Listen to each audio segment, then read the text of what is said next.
everybody that's here. And again, the issue that we're going to be discussing is the issue of, first and foremost, poverty. I guess maybe sort of interlaced with the issue of the gap that exists between rich and poor. Are we going to deal with the rich and poor within a set country, or is it rich and poor between countries? And you guys can introduce yourselves as well. First names is fine. Okay, so I'm Louis. Christine is here. Well, okay, we're introducing ourselves. So Christina. Christine. Anybody else? Nicole is here. Hi, my name is Nicole. Key. Who's going to be running it, guys? Going to be what? Nicole, I'd like to volunteer you. I feel like you have a better grasp of what's going down. Okay. Key, your voice. Oh, you're not on the speakerphone, are you, Key? Yes. That's not going to work. Your voice is a little bit too far away. Nicole, I guess. Nicole will start by addressing, putting the issues in perspective. Why don't you go on, Nicole? All right, so gaps can be only within one country, but we're also going to be talking about the worldwide gap. So we're going to be talking about poverty on a worldwide scale as well. We define poverty as when a person is unable to obtain basic things necessary to live a healthful life in their society.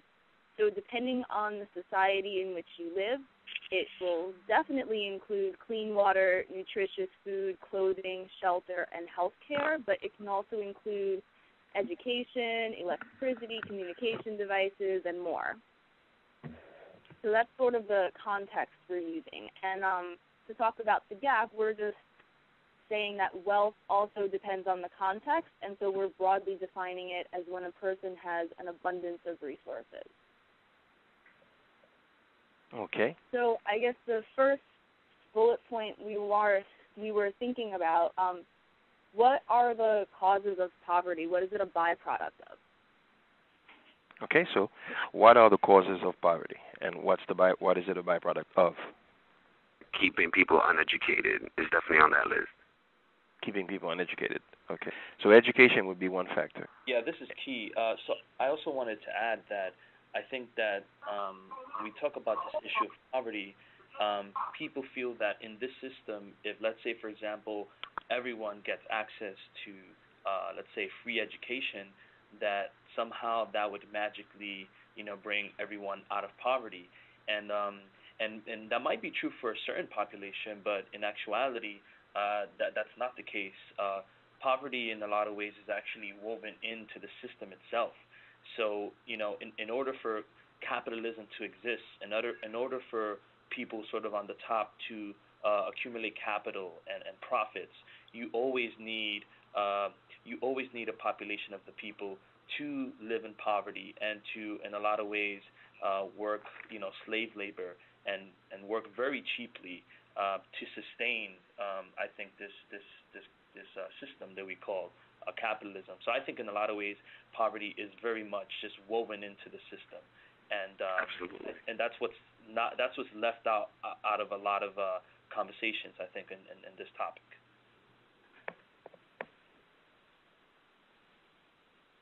Okay. Okay. Well, to add to what he was saying, anyone who wants to take it from a historical perspective, there's always been poor people. Poverty has existed in every system that has ever been tried. This is the only one that advocates for no one to be in that kind of situation. So the rich have always lived off the back of the poor, and only technology can really level the playing field. If not, we'd still have a situation where the rich would be living off the backs of the poor. And as a matter of fact, we do in actuality have. But the fact that the technology exists for us to free ourselves from anyone having to be under that kind of condition is really where we set ourselves apart from anything else I've ever come across. Does that mean that the rich countries that have technology like right now, such as the United States, so there's no poverty in the United States, since No. One of the highest technological as a matter societies? Well, the highest disparity between the rich and the poor exists in the U.S. So would that contradict the technology? The technology no, as being. I'm saying we have I'm saying we have the technology within our grasp. Okay. To eliminate people having to exchange labor for money. Okay. Anybody else? Hello, guys. Sorry, I'm Luis. Sorry, to be joining in late. That's okay. I think another part is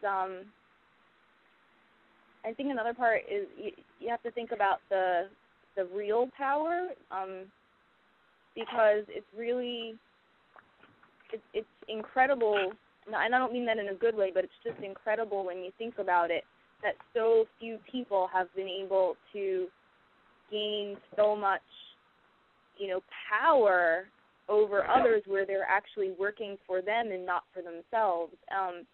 And so I think part of it is having a system in which many people feel that those who have power have somehow earned it through hard work or somehow deserve it.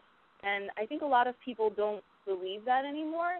But unfortunately, a lot of people are so much stuck in this rut of trying to meet their basic needs that they don't really have the luxury of being able to spend much of their time outside of that. They're just consumed with trying to, like their focus is on, I have to meet these basic needs, I have to do what I have to do right now, that we don't have the masses kind of coming together to sort of fight against that.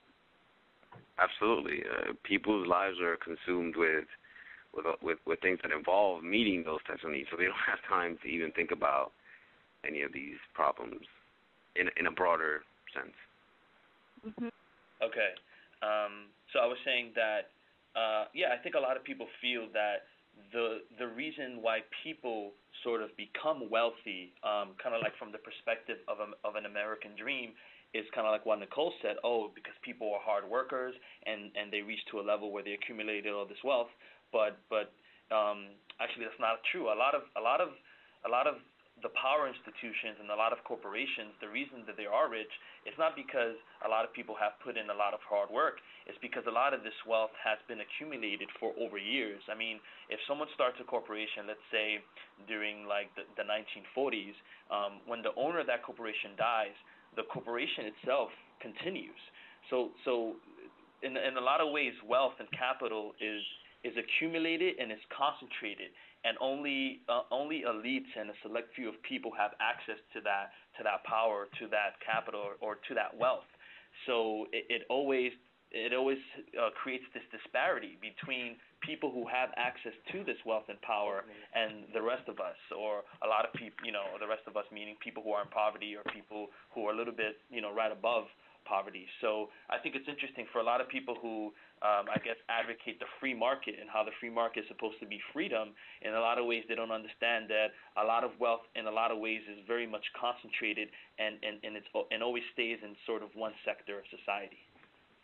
Right. So it begs the question, so can poverty be eradicated? Is that something that is an option? Is that something that's viable? Is that something that's real? Absolutely. So why don't we sort of scurvy through that and say how we can that situation can be remedied. And first of all, is it as you've mentioned, in the capitalist society, you feel that, or in the societies that we've seen anyway, and not just capitalist societies, but all the others that have different configuration, even though they're profoundly capitalist anyway. The issue of poverty is part and parcel of society. It's so now how would you present to an audience in telling them that you feel that poverty can be eradicated, and how do you go about let's hear the argumentation for that.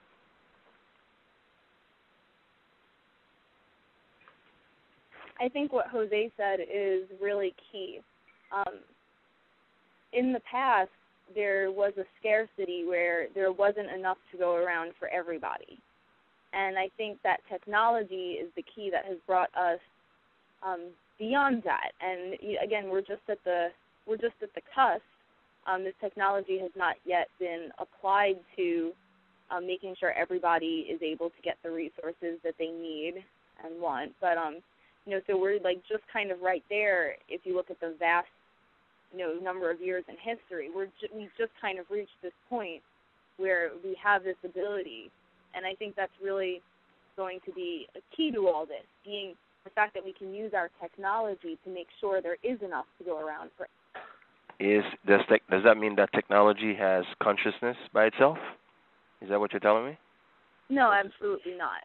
I'm just saying that having the technology available gives us the ability, if we as human beings so choose, to ensure that there is enough to go around for everybody, which means that it's no longer necessary for some people to be poor. But how does that change the dynamics within the structure of society? How do these people change that reality? How does that reality become a fact as opposed to a possibility? Well, I think that, like I said, if you look at history overall, we haven't had this technology for very long, and the the shared consciousness of a society changes relatively slowly, and so I think that the consciousness hasn't really caught up with that reality, and it's a paradigm shift for people to start thinking like that. Like, I don't have to hoard for myself. I can relax, I can share, and I can know that when I need something, it'll always be available. That's a big shift, and that really changes. That if you think of it that way, you have to really break down society completely and almost start over. That really changes what society needs to be, the way it would be run. And so I think the change is happening more slowly than the technological changes. It's the change in people's minds. Right. I think there's a certain self-centeredness, egocentric aspect to the free market system that people have sort of become okay with, which is why whenever one company swallows another or one business puts another out of business, no one bats an eye.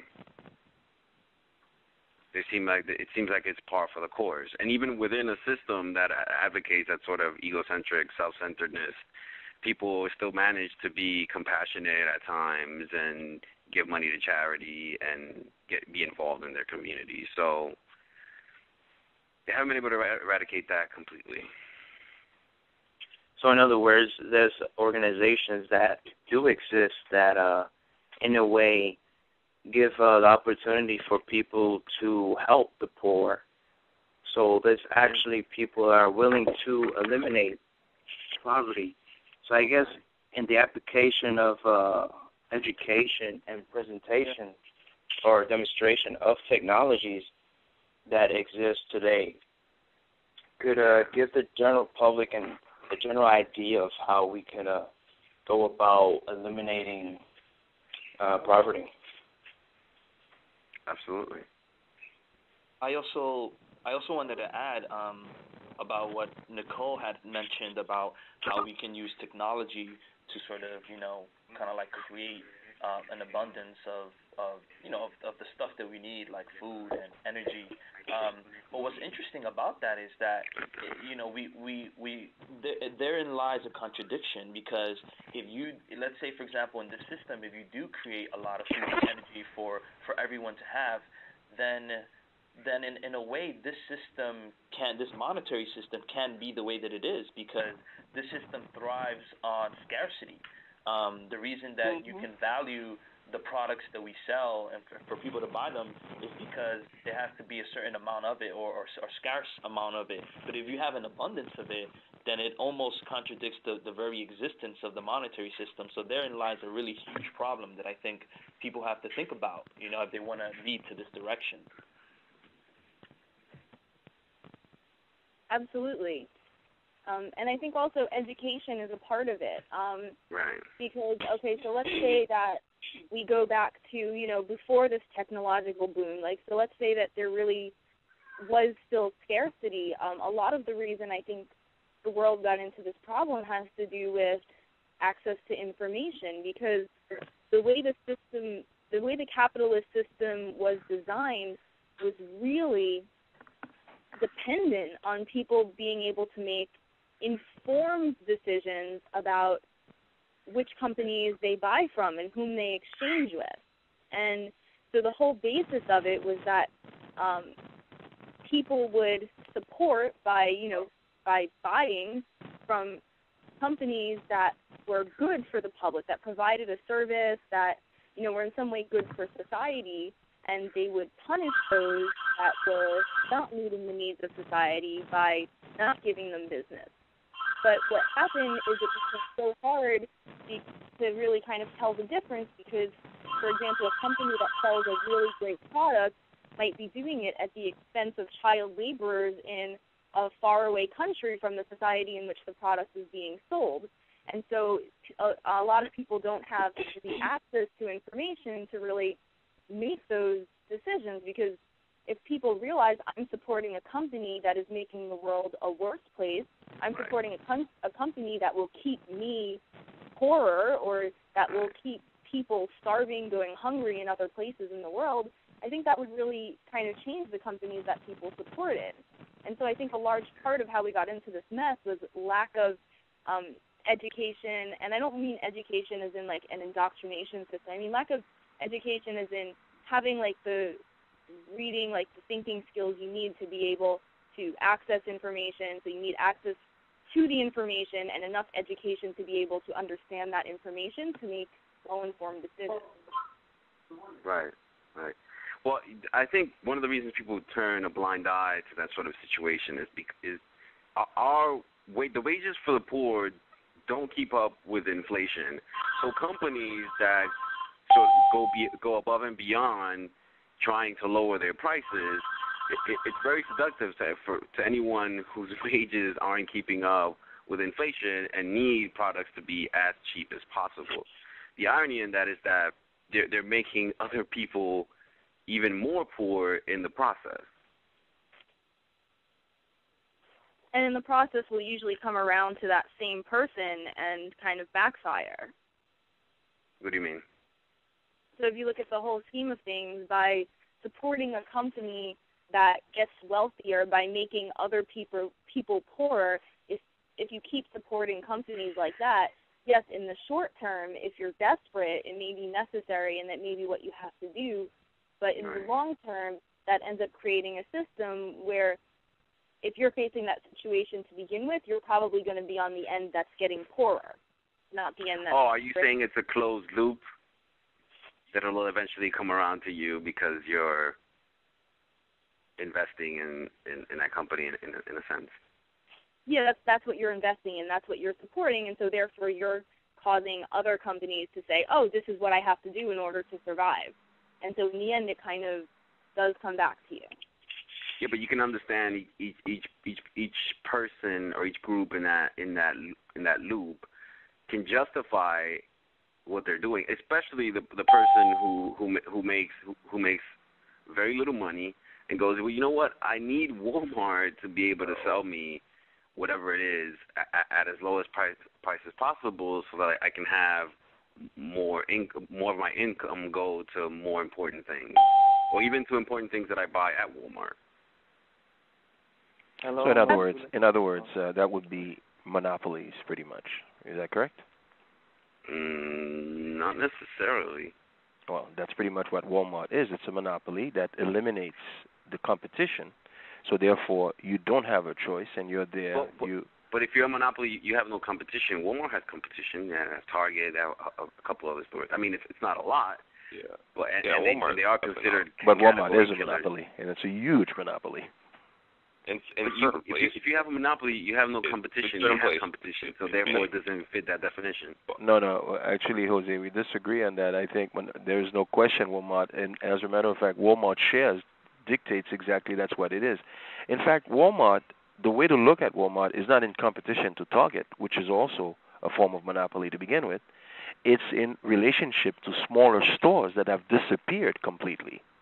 It is tantamount to a Home Depot that has taken away a lot of the hardware stores that used to be in neighborhoods, and that's a monopoly. Well, that makes it a category killer, not a monopoly. Well, again, that's what monopolies are. It doesn't fall under the definition of monopoly. So we would disagree on that. Con Edison is a monopoly. Con Edison has no competition. If you want your electricity, you have to get it from Con Edison. Corporations that swallow others are classified as monopolies. But again, no, so we're going to go back and forth. But that's no. I mean, I think Hans is definitely right, and I don't think in our market it ever is. But there's definitely some markets where like you can't really get around Walmart.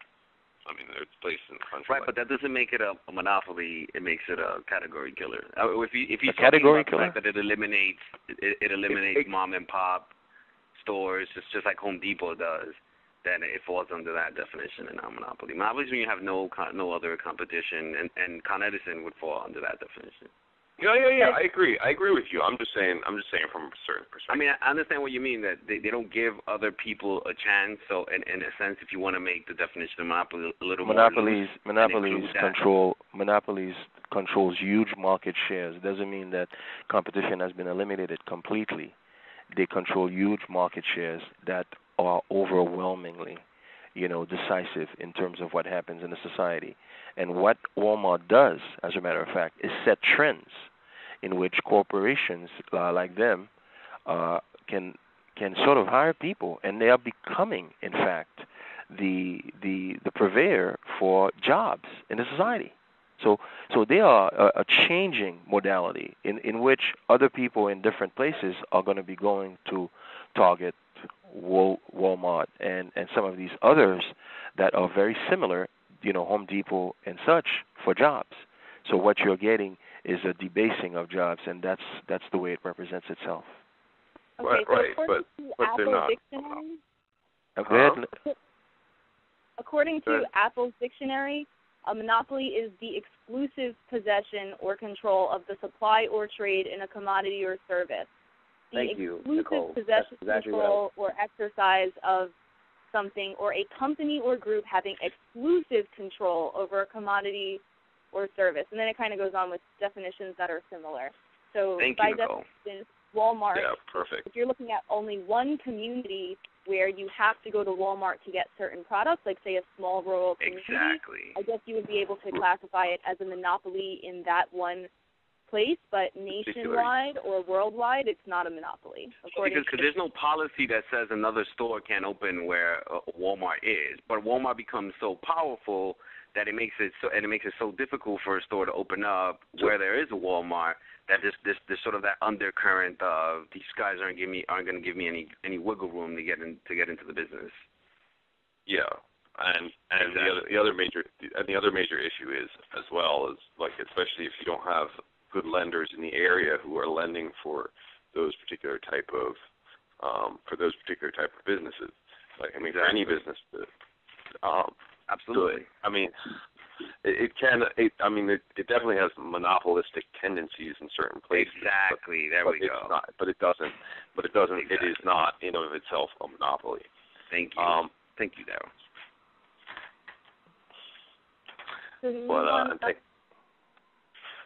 What was the monopolistic conversation? Kind of. I'm sorry, I came in a little bit late. No, we were just saying that companies get so big sometimes and wield so much power that they can control things like labor within a country. I mean, Walmart has something like 9 million people working for them, so they have a profound influence in the economy, which lends itself to poor and bad business practices.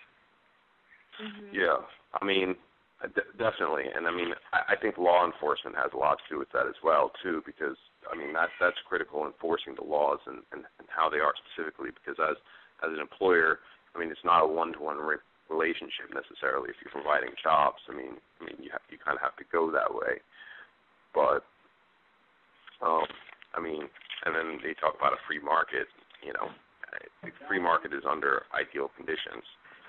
It doesn't exist everywhere in every situation right now. And I also think this is why I think it's so difficult for even an informed sort of poor group of people. Why is it so difficult for them to transcend the situation? Is because even if they're informed, it's what dictates survival is money. And in a lot of ways, just like what we said about Walmart, Walmart like really sells. Like I actually worked in as a marketing consultant in Walmart actually, and stuff in there is ridiculously cheap. Like it's so cheap that it's like whoever's living in that area, and if they're poor, it would make no sense or else, unless you're very, very well informed, and unless you can actually afford to shop at another store. So it's a system, and I think all this leads to is I think people have to start understanding that the system is not there for the poor. The system is not there to help the poor or people in poverty. And I think when people start understanding that, then that's what leads to grassroots movements where people can start helping each other out as opposed to always counting on these big corporations to provide them with all their services. And I think that's what we have to lead to in the future. We have to start sort of, more community and start depending on each other as opposed to these big corporations that are sort of the cause of the problem in and of itself. Yeah, I'm right on board with you, Key. Once we start doing that, that should at least put some sort of a dent in the system, and hopefully it'll be a noticeable one. I think also, though, we have to keep in mind, you're right, some people, like, if you can't even put food on the table, then you definitely, if Walmart is available, you have to go there. But I think the critical group of people are those who are struggling, or, middle class, either middle class or struggling, but still able to make the decision, but because, to kind of reduce stress or maybe to get a little bit ahead or to get other things they've been wanting or even other things that are needed but not, like, as urgent. So, for example, saving for an education. I think that group is kind of the critical group because if they decided together, like you said, those strong community ties, that's why it's so important. And this has happened to Walmart, by the way. People in the community decide together, you know what, I am having trouble saving for my child's college education or paying for my own education, or, I can't get a cell phone that has text messaging or whatever it is, but I'm still not going to shop at Walmart. I know those things are considered necessary in our society, but I'm gonna still not get those things so I can avoid shopping at Walmart, because when Walmart goes away, I know eventually that'll raise the standard of living in my community. And that has happened in certain places. How does the gap between rich and poor add to the argument or the conversation that we've been having here? I'm sorry, repeat that, Hans? How does the gap between rich and poor reinforce these? Because we have to sort of move. Would you suggest that we also move in the way of looking at the gap between rich and poor countries, and as well as the gap between rich and poor within a society? Well, one tends to lead to the other. I mean, the gap between rich people and poor people leads to there being a gap between wealthy countries and poorer ones. I think all the country one is a manifestation, a bigger manifestation of the first one. Okay, well, let's. Anybody else on that? Yeah, I agree. Hello? Yeah. Yes. No, I was just gonna say that because we don't make, the disparity is so great within the country, and then we need to buy cheap goods, and the only way for us to acquire these cheap goods is for us to exploit other countries where they're making these goods.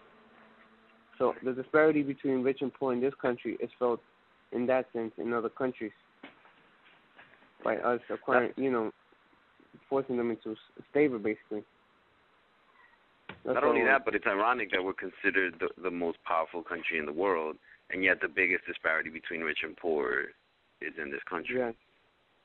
Well, richest country in the world. Well, definitely, we're hands down the most powerful. But I mean, and how is wealth really fully defined? I mean, certainly in terms of overall amount of money being spent, it's the most amount of money anywhere. But in terms of how much of that reaches people's pockets, I mean, Yeah, I mean, well, yeah, I meant that as a whole, we're considered the wealthiest country in the world. But within this country, there exists the greatest disparity between rich and poor than any other country on the planet. So that's sort of it's ironic that that's the case. Yeah, definitely. I agree completely. I mean, and you could argue that the poorest people here have access to a lot of the things that people in poor countries don't have, but it shouldn't be the case that there's that big of a gap between rich and poor in a country that is as wealthy as ours. I mean, that's not even. I totally agree. I was just saying, but the last part is not even necessarily true anymore. Like, I mean, to assume that we have like access to things that are better than they are in other countries. Oh yeah, you're right. Yep. Greece and Costa Rica, like the healthcare, like our healthcare system's rated below that of Costa Rica. I mean, you kidding me? Yeah, it's like 30 something. No, absolutely. I totally agree with what. And number one in spending. You know, so exactly. Rich, but we're spending the most for healthcare, and it's not as good. Right. That sounds rich to me. That sounds like somebody's getting money somewhere. But I'm just talking overall dollar figures. But you're right. Once you get into specifics, there's just countries that are doing things way better than we are. So, in fact, the discussion that's not being had then is the quality of life for a larger population as opposed to a minority of the population. So, quality of life, one would have to define what a good quality of life is.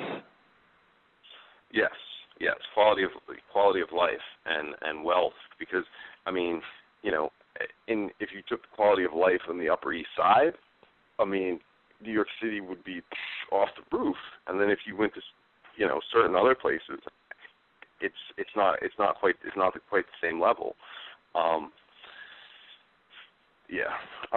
In terms of health, rate that on.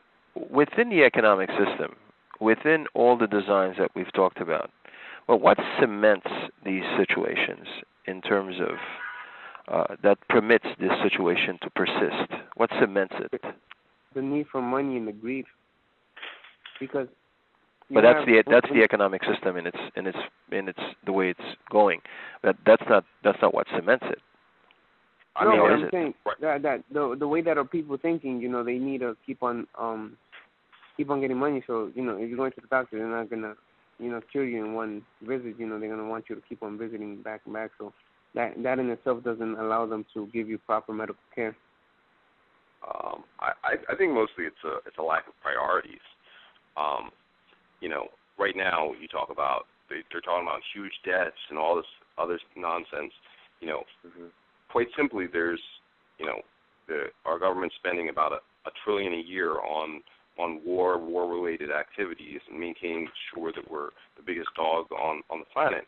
And the fact of the matter is the United States has almost never faced a real challenge to its might in its entire history. I mean, most of America's history is just kind of spreading out across the land and taking what it wants. So, I mean, to be at this point and spend that much money, you know, if over the course of the last 10 years, each year, instead of spending take that $400 billion and put it into anything else, could have cured cancer. You could have, you know, completely changed the entire energy infrastructure of the country. Yeah. On less than, and that's not even going down to no military. It's still spending the most. You can still spend the most in the world and have $4 trillion left over over the course of 10 years. I think one of the things that cements it, like Hans was asking, is when people become rich, they tend to stay that way, and poor people tend to stay poor. Even the conversion from poor to rich is at its lowest in this country versus anywhere else. That the movement from the lower class into the middle and upper class is actually the lowest in this country. So what would call people tend to stay at whatever level they are. People tend to stay there. With social economic staticness, just being static, right? Or it's exactly. Not. There's no mobility. Yeah, right. Or lack thereof. Exactly. Yeah. Okay. I think another key point, and hear me out on this one. It's hard. Like, a lot of us, yeah, we can understand why people, we can understand, and say people don't really have many choices when it comes to, for example, like gathering together or like exerting the power of the masses over the power of, over the power that a few people can have right now. And I know people come back at me and they're like, oh, well, you have to understand people are struggling, they're not going to have time for that. And it's like, yes, that's absolutely right. I'm not blaming anybody, but the truth is the power is in the masses. If everyone decided that we were going to continue doing our jobs that we thought were worthwhile, like growing food, like, doctors still giving health care, but we were not in any way going to use the dollar. If people could come together and decide that, our world would continue functioning, and a lot of people would, you know what I mean? Like people do have the ability, if they come together, to make choices like that. The dollar would be worthless. It would be absolutely worthless if people stopped using it, and people could still give health care. I could still go to school and teach my kids, but like we don't have those tight community ties that would be necessary to pull that off, and people don't feel empowered like that. And yeah, it's really difficult right now. Things are very complicated, but the truth is the power does lie in the masses, and if the masses were empowered, this would not be happening. Like it just a potential power lies in the masses, right? Yeah. I think I think it's really Louis, you have to speak louder. I think that's Abdullah, right? Yeah. Oh, I'm Abdullah. A little louder. All right. I think it's really I think Noam Chomsky called it the manufacturing of consent, and I think that's really the problem. People are content on their way of life, if you have your little TV shows, your little iPod, you don't really worry about the people dying in the world, the people going hungry. Yeah, I do agree that the power is in the masses, but the masses have to realize that there's something wrong with the system that we live in, and too many people are just content with the way things are. And I think the main problem is waking those people up and letting them know that there is a lot of problems out there, and you need to look at those problems because we're all one. We're all one species, and if 34,000 children die every day because of malnutrition and preventable diseases, that eventually is going to affect you as well. So I think it's really people need to wake up and realize that the society that we live in, there's something wrong with it, and not just be content with the way things are. There are a few people that have not spoken. I think Christine is one, Georgina. Anybody else who has not spoken? Well, I'd like to go after those two, if possible. But I would think. Christine, Georgina, you girls, you ladies want to speak? I'm just listening for now. Not for now. Everybody. Not too much time left. I'll say this. It's 10:46 or 11:46. I'm sorry. So very few minutes left, and I think what we should do is to try to sort of cap it off by heading in a closing direction at this point, because it's only 9 to 10 minutes left, and we should concentrate on leaving the listeners with a certain direction in terms of some of the things that can be done, or maybe facilities, whatever you feel is essential to you. Okay. Hey, Daryl, I think overall we just need I'll go after you. Hello? Yeah. Somebody should call your name and then go. Okay. Well, I thought maybe. Daryl, did you made a reservation? Is that it? Yes, but I thought Christina and Georgina were going to say something. Well, yeah, but go ahead. Yeah, they are not speaking, so go ahead. Okay. I want to take a quick moment. I just got the Code Pink fundraiser. And it talks about the war effort and the funds for war. I mean, I think I don't think we're quite at a point where we can just drop the capitalist system, but we also need to recognize that much of the reason we can't hire all these people is because there's more money going overseas and to corrupt war contractors. So Code Pink is having a fundraiser, and I was hoping to get another organization that wanted to get fundraising, one or two other organizations to co-sponsor it on Tuesday. And we were going to have a thing for bringing our war dollars home. But I think, in terms of most of that, I think most people have to, really watch where they spend their money and look to build those, like Nicole was saying, build in your community, like use your money wisely. Instead of throwing it here and there, spending $7 on a beer night after night at a bar. Get together with friends and have your events with your friends where it's going to cost you less overall money. And then find ways to just, kind of get together with people in your community and just kind of form bigger and bigger groups that can buy in bigger and bigger bulks. So that you're not, dependent upon that. And then you start getting stuff locally, like the Walmart space. I think a space like Walmart where lots of people go to commute their goods can be valuable, but it's not as valuable if they're pulling the goods over from China. And then it falls into question, even the legitimacy of the measuring system. All right, I think we should take closing comments at this point. It's like I said, it's 11:49. Time is flying by. I think people should also restrict the amount of time to speak so that we give as many people a chance to speak. We have 8 to 9 people on the line. Okay, I'm sorry. But no, I don't know, it just made me realize that the way we can go about,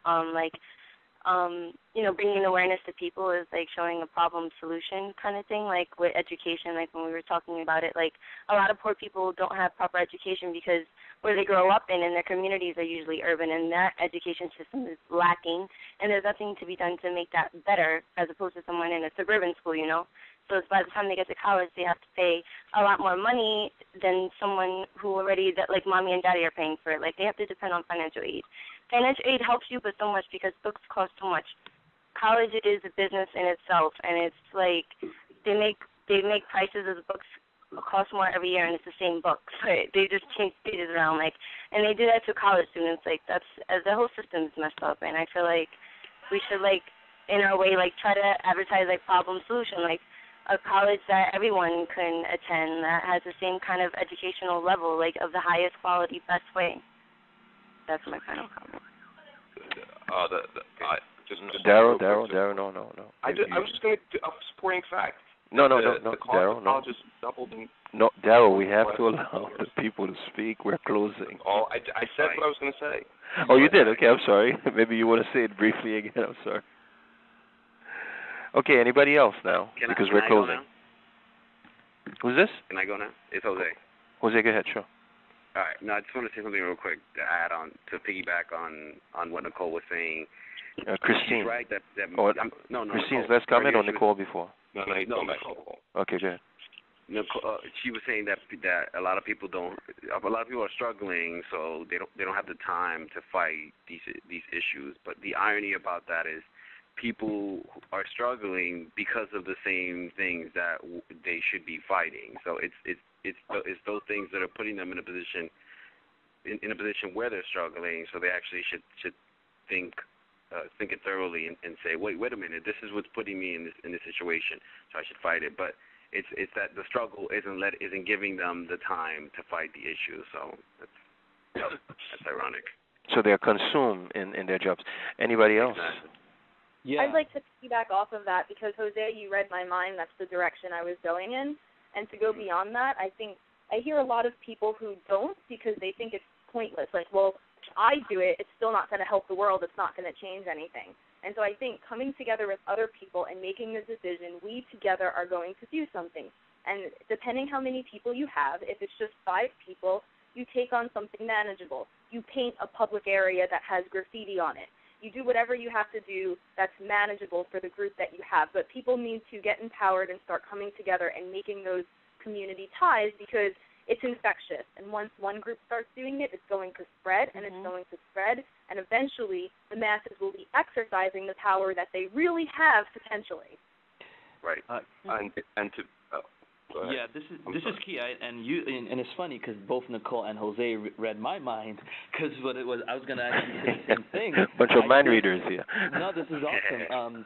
Well, I was gonna say that's I mean, essentially we're talking about a shift in values, and for those who are sort of a little bit more aware of what's going on, it's almost like their responsibility in a lot of ways to not only to educate themselves, but also to create community and to spread a lot of this knowledge.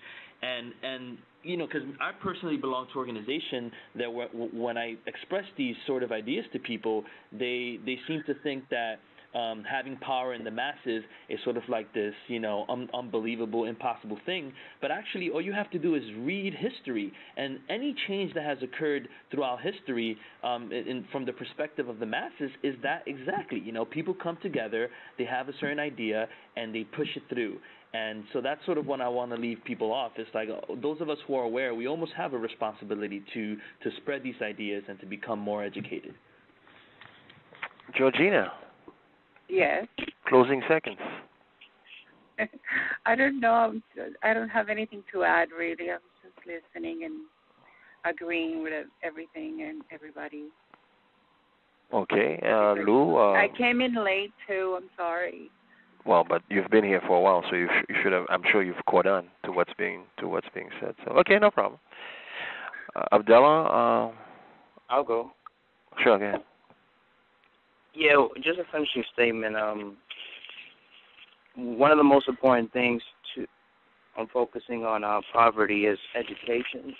We live in the most abundance time in the era of human history, where 100 years ago we used to get newspapers delivered to our houses, and that was like the only information that we got.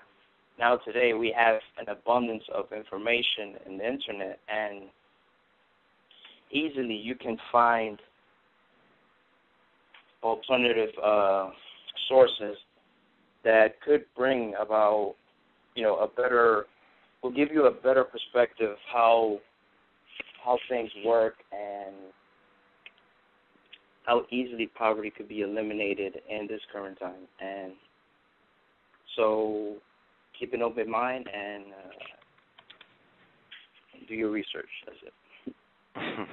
Yeah. One more person now, and then we're going to have to close. I have a couple sentences. Darrow, I didn't want to go back to you. But, you may not have wanted to go back to me, but okay, go ahead, Darrow. Want to talk. I want to. No, go ahead, Darrow. That's okay. I'm sorry. Go ahead. I feel like one of the most, like we were talking about like what you were saying about where we can go from here. I mean, if we're going to talk about organizing the masses, we should talk about organizing, how we organize ourselves, and in terms of really, and what somebody else was saying about education being key. Like, I think and taking our own power. Understanding our own power in terms of what our country is. And the last time when they said, here, this deal isn't working for us, we're going to organize ourselves in our own manner, and this is what they do. I think when people realize what they're empowered to do through, like, just even understanding just the basic Declaration of Independence and the Constitution, and like how people organize themselves, and then apply that to developing their own non-for-profit. Okay, Walmart's too big and it's getting goods from too many other places. Why don't we get a big space and provide a place for people to market their locally manufactured goods? And obviously, it wouldn't be. I don't think we could do it all free right away, but things to think about. Yes.